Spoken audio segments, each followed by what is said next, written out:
Hello, everyone. There is a major UN assembly going on today as various dignitaries are arriving, including Ukraine President Zelensky. I want to turn your attention to this item. Why is this important? Well, as you know, UN headquarters are located in New York City. And this threat to the telecommunication systems that had just been dismantled by the Secret Service involved interference, among other things, with emergency services. So, had there been a natural disaster or a terrorist attack, this telecom system put in place by somebody could have disrupted all of New York's emergency response connections. So, first responders, paramedics, firefighters, law enforcement couldn't find out where they were supposed to be and when they were supposed to go, etc. And New York could have been also cut off from the ability to contact external emergency service for any support. All of that taking place, being in place, just as a major UN summit gets underway, has implications. And while I agree with the Secret Service not disclosing a whole lot of details about this, they shouldn't, because obviously this is still an ongoing investigation. I do have a question.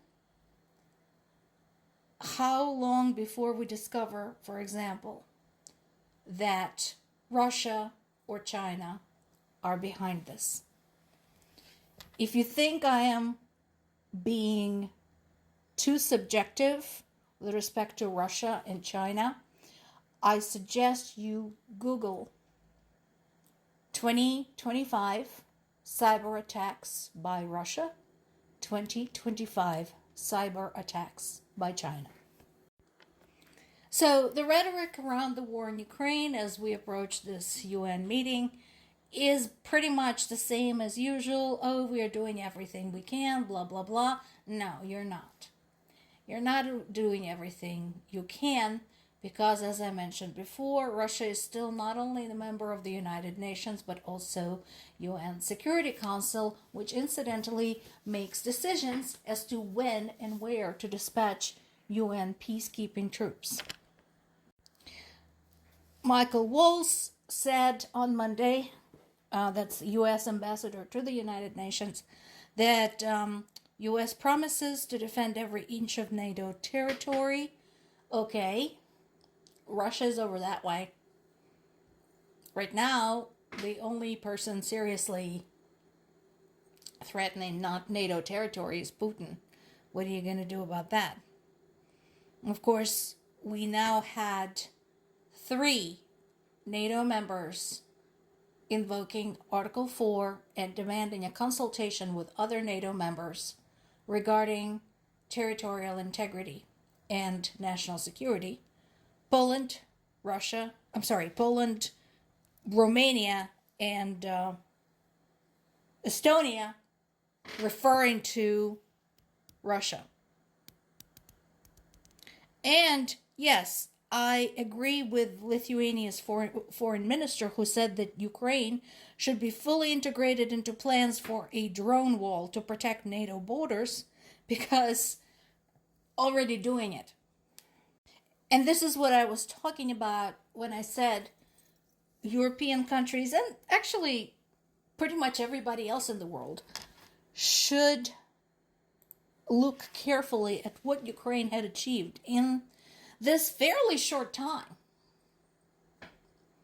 because we are looking at a truly monumental level of development of drone technology and tremendous expansion of the variety of drone classes for various uses, including airborne drones, drone carrying drones, land going drones, and sea going drones. So, yes, absolutely no need to reinvent the wheel. Ask Ukraine, they're already doing this. And Russia says they've made some progress in Dnipropetrovsk region. Since this is Russia saying this, I'm waiting for confirmation from other sources. Right now, Ukrainian military cannot confirm this. And we have no confirmation from anywhere else. So, that's all we know. Not surprisingly, when asked, Ukrainian people described Trump, when it comes to Ukraine collaboration, as inconsistent, narcissistic, and inadequate. I think that about covers it. And again, I'm kind of surprised that CNN had published this, considering CNN has been saying washing Trump for a year and a half now. So, considering that they pretty much folded a long time ago, and their rhetoric with respect to Russia has been far from critical, I'm kind of surprised they published this article. Meanwhile, this is still going on. Once again, the approach is the same on each side, same as it's been. Ukraine is working very hard to limit its strikes to Russia's military targets, whereas Russia continues to terrorize Ukrainian civilians.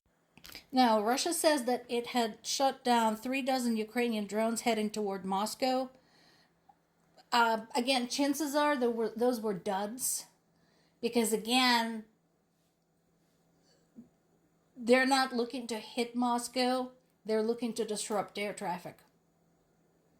Basically, again, this is psychological warfare. That's what they've been doing. Meanwhile, Russian missiles, drones, and bombs killed at least 2 people last night. And, well, we'll see what happens, at the UN meeting. Again, considering how many unproductive UN meetings we've had so far, I don't expect anything but the continued expression of grave concern. On a positive note, my parents are alive. After yesterday's strikes against Zaporizhia, I could not locate them for 17 hours. Finally, I got word at 2:30 this morning, Eastern Time, that they were alive. But this map shows you